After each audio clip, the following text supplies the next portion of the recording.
Thank you for joining Hawaii Wellness Network, and we are very excited tonight. We're talking with book authors, among other businesses that they do in the healing industry. And we have two authors from 2013, Messages of Peace from Hawaii. And we're very excited they're here. Kristina and Mekdeci, thank you for coming. Thank you, Sheryl. So, how did you hear about the book, and what really excited you about giving the messages to the world about peace and love and inspiration? Well, it was, my story is kind of unique. I don't even know how I got onto your email list, but I had this email sent to me, and it said, you know, write this message of peace. And I was like, right. Because I'm creative at spelling and grammar, I don't know, you know. But you don't think of yourself as a professional writer? No, not at all. So I sent it back, and it came back again, and you were like, I'll extend the time. I'm like, I don't know, you know, just not feeling confident because I sprinkle, you know, periods and commas just wherever. So I said, you know, I'll take a chance. Something more powerful than me had me write the story. And I will tell you, I wrote it, and I think I went above the amount of words I was supposed to have, and I'm like, there's no way I'm going to pick the story. You know, I know how I spell, I know my grammar, and I know that there were too many words. So I sent it, and I forgot. I literally just forgot that I'd written the story, and then I get this email back saying, you have been chosen. I'm like, chosen for what? You know, what is this? And then I had to go back and reread the entire email, and it was for this. So I don't think it was something, I think it was God said, you were going to write this, and this is what's going to happen, and we're going to grammar and correct and spell check for you before it even gets to your office. Yeah, luckily we're working with an editor professional. Thank God. Because my spelling's not the greatest sometimes. And that's what we really wanted is, you know, everyday people wasn't professional writers. And there's so many amazing people out there, and I get excited when they write their 10th book and they're making millions of dollars. But it's really nice to, you know, talk to everybody off the street. And it's so amazing in the book that we had people that were kahunas and spiritual people, as well as, you know, an attorney. And so it was just everybody with different backgrounds. It was really amazing. So how did you hear about the book, Sheryl? Well, I've written articles for Hawaii Wellness, and you graciously sent me an email to invite me to be an author in the book, if I was chosen. And I love to write, and I'm working on 2 different books right now. One that sort of bridges Western and Eastern medicine with infertility, which is my acupuncture special. And I am a big proponent of diet.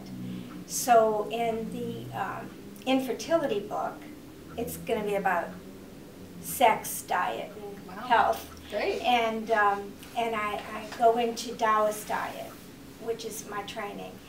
And in the Western realm, I want to do a book about diet because I feel like so many people don't really understand.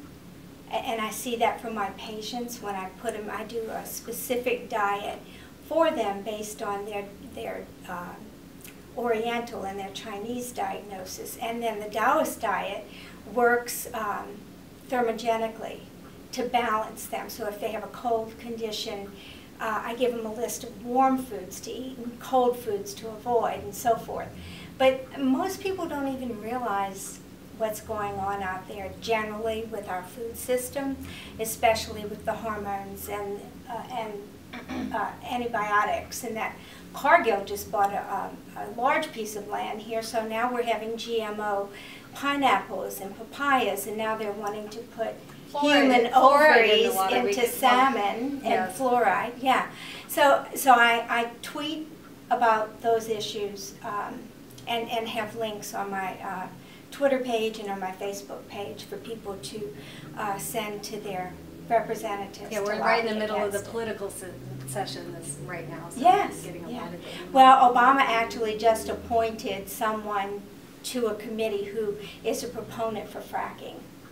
So it's a very interesting time, and that's why the book is so great. And we did hear from a lot of authors, and they were really excited to be a part of this, and I am too.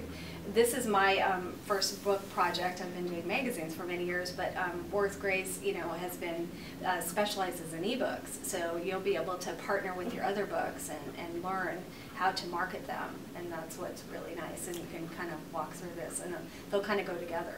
Well, the second part of the question is what what I feel about this book, or why I would want to be a part of this book, is because I believe in the power of the word, and I believe in getting messages out to people, and there's so much spiritual energy in this book that I believe energy can be spread worldwide.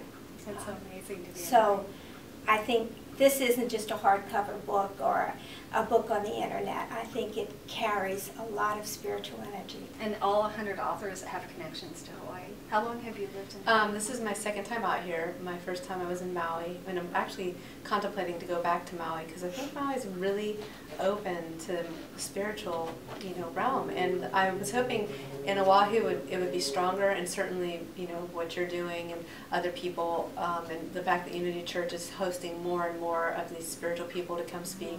It's growing, but I still need a little bit more, and so I've been out here in total 5 years, I guess. And so, yeah. And last show we asked a question to the authors and see what your perspective is on this. But what is your definition of consciousness? You want to start, Sheryl? Sure. Consciousness and presence. In order to develop consciousness or presence, you have to develop an inner peace or an inner sense. We do that in many ways. A lot of people think physiological problems are fixed by medicine and so forth, and it's a quick fix. I think your inner self, your inner peace, and your relationship with your psyche is what fixes you physically. And I'm not disregarding Western medicine. I'm a registered nurse. But I feel like even though there's a dichotomy between Eastern and Western medicine, they can be weaved together. I mean, we need both. And they need to. They need to. Eastern medicine definitely can't cure cancer. It can't, can't mend a torn meniscus or anything like that. But the combination of the two teaches us how to be conscious or present about our own inner self.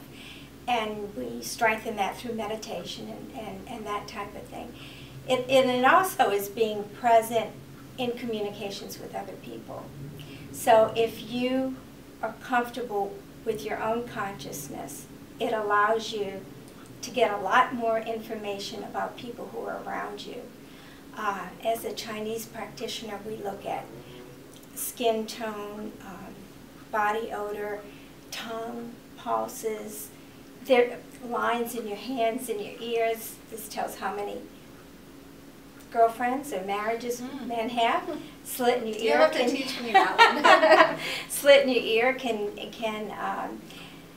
indicate that you have cardiovascular problems, and this has been known for 6,000 years, right? And now all of a sudden dentists come out and say, we found out that your tongue can tell us about your health. Or we found out that a slit in your ear, and I just read an article about that, and they related to microcells that are connected with the heart and that type of thing.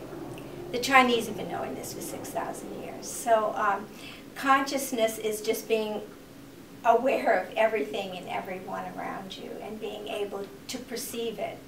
And as a sight nurse, your perceptions can be totally different, right? Because I did sight nursing and surgery nursing. And your perception sometimes causes feelings. And if you react on those feelings, most of the time it's not real good. So our relationships with people is being conscious of all that. And you're going to have feelings, but you need to know how to react on those feelings to get along. Well, thank you. I work with the conscious a lot in the quantum healing hypnosis, and so my take is a little bit different. What I consider as conscious is when I get somebody at the theta, I call upon their subconscious or their higher conscious, which is the collective consciousness. And it's the most powerful thing that I've done in hypnosis. When the higher consciousness comes through the client, it talks for the client in the third person because it's part of the collective whole. It's all connected because we are all connected when we go above and we're in that higher realm. And I have been there witnessing the subconscious, we call it the subconscious, it can be the higher conscious, the collective consciousness. It comes through, and I've watched instantaneous healing happen during the sessions. I've listened to this being that is all-knowing, that's all a part of us, because we all have God within us, speak through the person, talking about their life, what they've done, even to go far back as to other lives they've had on other planets. And it's the most amazing experience I have. I'm always on the edge of my seat when I do the quantum healing hypnosis, because the most magical things happen. So if we can tap into this consciousness, it is the God power. It's all of us connected.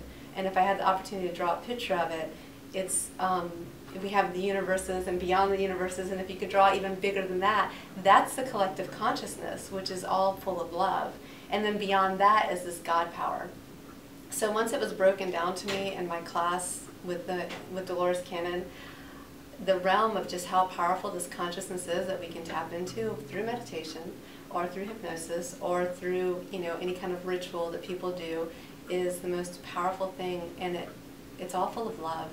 And so if we're always with that, we always bring that consciousness in, I believe, though sometimes I struggle with this because we don't see it, I believe the world would be the peaceful, loving world that we want it to be.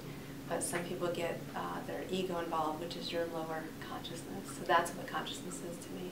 That's amazing. And it was neat when Worth and I were reading through the 100 different, everybody was saying the same thing in different tones, and just everybody's background is so different. And, you know, all the modalities complement each other. It was really amazing.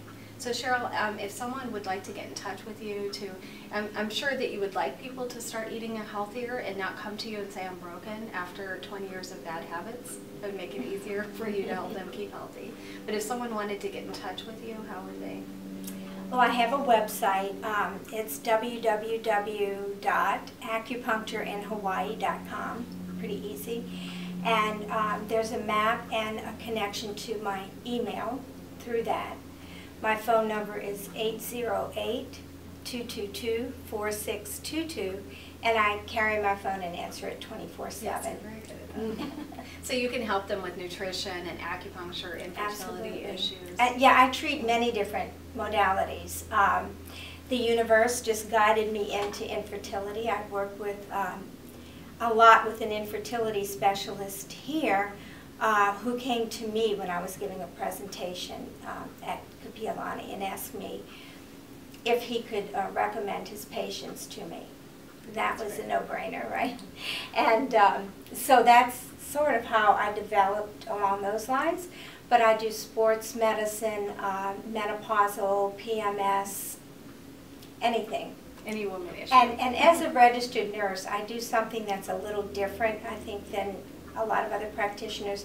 I give them a care plan, which has dietary recommendations, supplement recommendations, lifestyle recommendations, and I do prescribe Chinese herbs. And I think the best results are attained by acupuncture, herbs, and using the diet. One of the biggest surprises that I keep hearing is women in their 30s and 40s, and they're, okay, I've gotten to a certain level in my career, and now I want to have a baby, and they didn't keep their, know that they would have any problems. And right. How do you keep healthy in your 20s by seeing you? And I and other acupuncturists get the most difficult cases at that time, right? It's sort of like the physicians who, the ones that look like they have the sterling success rate. It's because they don't accept high-risk patients, and so they have to go, these are the poor surgeons who struggle.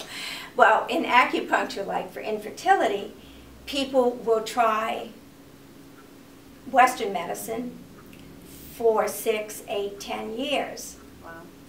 And so they're aging and they get worse. And then they say, well, maybe I should try acupuncture. I've been reading on it. It's like, whoa. So there's a lot of work to be done. But I always share, and I've had many acupuncture babies, which is just so you like challenges. Rewarding, yes. And this one lady that came to me was 52, and she had a designer baby. She had donated sperm, she had donated egg because she realized she was older. She had an IVF and it failed, and her physician said, "Why don't you go see Sheryl?" So she came and I said, okay, but I want you for 3 months. So you could get her body healthy to accept this. And she was fabulous. She came in, she could afford 2 treatments a week. I mean, you can get treatments every day. It's not going to hurt you. Usually financial is the issue because insurance companies on Hawaii don't cover it that much, and what they do cover doesn't cover your rent. So for 3 months, she came twice a week. She followed her diet to a T. She had to go out of town and would sit down and make a list of what to buy at the health food store to take on the plane and what she could eat over there. And I mean, she was very religious about it. And she took her herbs. So then she still had some eggs frozen. So she did her second IVF. And I also go for the IVF. And I do a treatment before the IVF and after. And I stay with my patient. I hold my hand on him and do energy things during it and before it. I have soft music, they relax, and she looked at me and she had tears in her eyes and she said, this doesn't even compare with my last one. And after he transferred the embryos, she said, I know it worked. I felt something. And sure enough, 2 weeks later, I got a phone call that she was pregnant. And 2 weeks after that, I got a phone call saying it was twins. Wow. So she had a boy and a girl. And they're beautiful. Wonderful. So they can get in touch with you and if they have any questions. Great. And Kristina? So I do medical hypnosis, and that you can be used in the hospital, and I actually did recently do something in the hospital where the woman refused to have the painkillers, and so I put her under hypnosis. The doctors were not really, I just said, give me 20 minutes. And it worked, so I do that. There's a lot of things that medical hypnosis can help with, but with medical hypnosis, to stop smoking, stop drinking, or anxiety, you have to do it repeatedly. So I really push people to get encouraged to do the quantum healing hypnosis because it takes about 5 hours, but it's a one-shot deal. And you still need to eat healthy. You still need to go see your chiropractor. It's not going to make it where you can just go into McDonald's and not work out ever again, but it does help the mind line up because there is such a mind-body connection. So when people want to get the quantum healing hypnosis, it's usually when they're asking questions like, who am I truly? What purpose is my life? How can I improve my relationships? How can I tap into the healing power? What are my health issues? Because some people have had health issues their whole life and they can't really identify where it's coming from. So that's what I consider the past life regression, but it has such deep healing with it that I've had a person who was going to have colonoscopy, and after 2 sessions the doctor said, you're fine, you need to leave. So there's magic that happens with it. Well, we call it magic, but really what it is your mind's connecting with the healing because we have control of ourselves. It still means you have to eat healthy. I still definitely encourage acupuncture, chiropractic, yoga, but there's just ways to really tap in. We've all had the ability to do instant healing. So people can contact me on my website, which is Create It Now, but it's KRE, the number 8, and then IT now. So it's It Now.